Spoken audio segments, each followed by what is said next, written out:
Lust or Love? A Stoic reflection on emotional clarity in modern relationships. In a world where instant gratification often masquerades as intimacy, it's easy to mistake lust for love. One moment you're captivated by their smile, the next you're wondering why the connection feels so hollow. The YouTube quiz, Is It Lust or Love? Self-test, by Psych2Go shines a light on this very confusion, a modern emotional crisis faced by many. But beneath its playful tone is a powerful opportunity for emotional self-awareness, grounded in both psychology and timeless wisdom. Let's explore this quiz not just as a test, but as a mirror, a chance to honestly ask yourself, is this connection real? Or am I chasing a feeling that fades when the silence comes? Magnifying glass understanding the emotional spectrum, lust, limbo, or love. This 10-question quiz doesn't judge. It invites reflection. Each question paints a real-life scenario, from waiting for a reply, to sharing silence, to imagining a future without sex. Your responses reveal the emotional quality of your connection. Here's how the quiz categorizes results and what each means from a psychological and philosophical perspective. 1. 10 to 17 points. Lust or obsession. You're drawn to this person hard like gravity, but when the noise settles, there's not much to hold on to. This is not love. This is dopamine-driven attraction, often mistaken for emotional depth. You crave their presence, but what you're really craving is validation, physical closeness, or excitement. This could be limerence, a term for obsessive infatuation driven by fantasy, not shared reality. Signs you're in lust, not love. You panic when they don't text back. You constantly replay flirty moments. Silence between you feels unbearable. The thought of a relationship without sex feels meaningless. Stoic perspective. Lust is not inherently bad. But the Stoics warn against becoming enslaved to it. Epictetus said, "Freedom is the only worthy goal in life. It is won by disregarding things that lie beyond our control." When your peace depends on someone else's attention, you're not in love. You're in emotional captivity. What to do? Journal. What am I truly seeking from this person, love or escape? Slow down. Skip the next flirt. Ask deeper questions. Pay attention to whether your nervous system feels safe around them. 2. 18 to 26 points. Situationship or emotional limbo. You're close, sort of. And yet, something always feels missing. This is a state of emotional ambiguity. You like each other, but something's off. There's no clarity, no commitment, just enough connection to stay, but not enough to grow. Key characteristics. Fluctuating closeness, hot and cold patterns. Anxiety about being too vulnerable.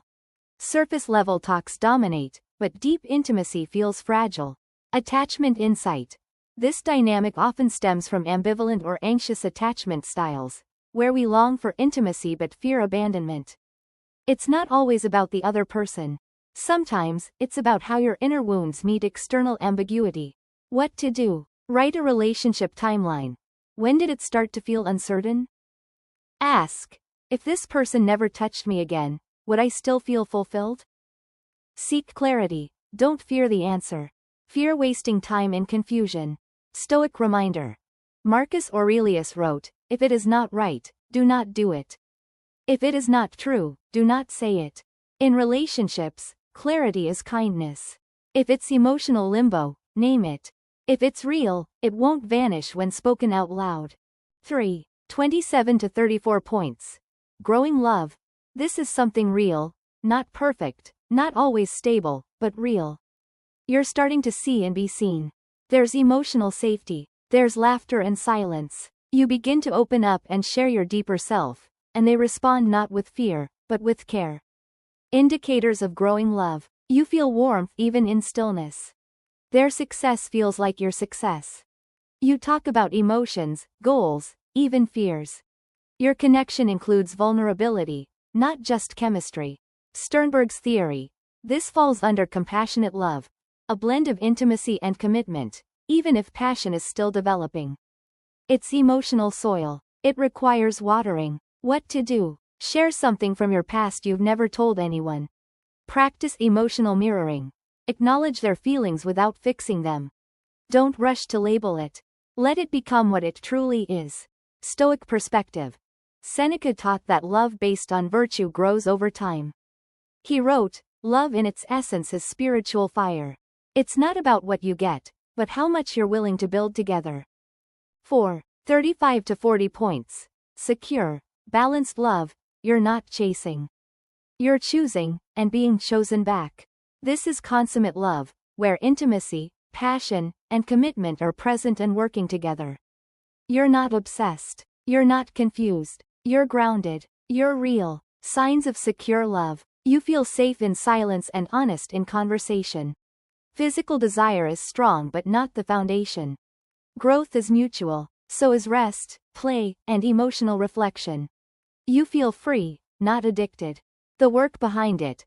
This isn't about luck or fate. It's built. It's a result of emotional maturity, clear communication, and aligned values. What to do? Regular check-ins. How are we really doing? Keep play alive, even in long-term connection.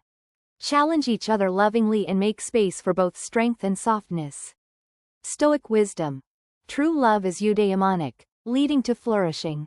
As Epictetus said, first say to yourself what you would be, and then do what you have to do. Love that lasts is not just felt, it's chosen, again and again. Mirror final thought. This quiz is a mirror, not a verdict. This quiz is not a diagnosis. It's a moment of self-reflection. A mirror. Ask yourself, what result did I hope for? Which question hit the hardest? What does that say about what I need most right now? Whether it's lust, limbo, or love, you're not broken. You're learning. The goal isn't to pass a test. The goal is to see clearly, love wisely, and most importantly, to honor your emotional truth. Because true love is not found. It is forged. Suggested practices. Daily journaling. What am I really feeling? Practice presence in silence. Ask deeper, uncomfortable questions. First to yourself, then to your partner. Reflect on your attachment style and emotional patterns.